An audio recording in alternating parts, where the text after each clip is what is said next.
વિધાનસભા અધ્યક્ષ શંકરભાઈ ચૌધરીએ પણ સંબોધન કર્યું, જણાવ્યું કે પીએમ મોદીના નેતૃત્વમાં દેશ સુરક્ષિત બન્યો છે।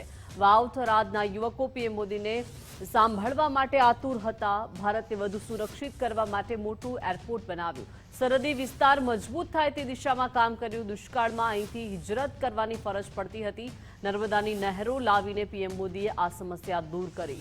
ઘણા લોકોએ આ યોજનાનો વિરોધ પણ કર્યો હતો, વિરોધનો સામનો કરીને પણ સુજલામ સુફલામ યોજના પૂર્ણ કરી। 5000 કરોડના ખર્ચે પાઇપલાઇનથી તળાવો ભર્યા છે। એક સમય અહીં વીજળી માટે આંદોલન થતા સુઈગામને બોર્ડર પર્યટક સ્થળ તરીકે પણ વિકસિત કર્યું છે। પીએમ મોદી ગુજરાતના લોકોના દિલમાં રહે છે। અહીં આગળ આપણા વિસ્તારની અંદર આપણા બાજુના જ ગામની અંદર આ નાણીની બાજુમાં સાપરા ગામ છે, ત્યાં આગળ સિવિલ આપણા એવિએશનનું માટેનું ટર્મિનલ બનાવવાની મંજૂરી પણ રાજ્ય સરકારને સૂચના આપી છે।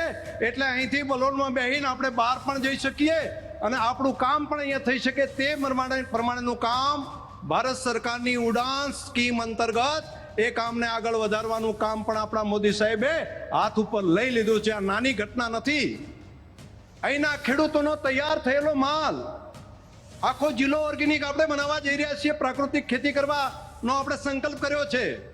તો અહીંથી તૈયાર થયેલી શાકભાજી, અહીંની તૈયાર થયેલા ખેતીના પાકો, એ બટાકા હોય, દૂધની પ્રોડક્ટો હોય, એ અહીંયા દેશના બાકીના સ્થાનો ઉપર પહોંચાડવા માટે, સમયસર પહોંચાડવા માટે અને અહીંથી બાકીના દેશના બીજા દેશો સુધી પહોંચાડવા માટેનો એક રોડ મેપ આપણા મોદી સાહેબે આવતી નવી પેઢી માટેનું ઉજ્જવળ ભવિષ્ય એમણે સુનિશ્ચિત કરી દીધું છે।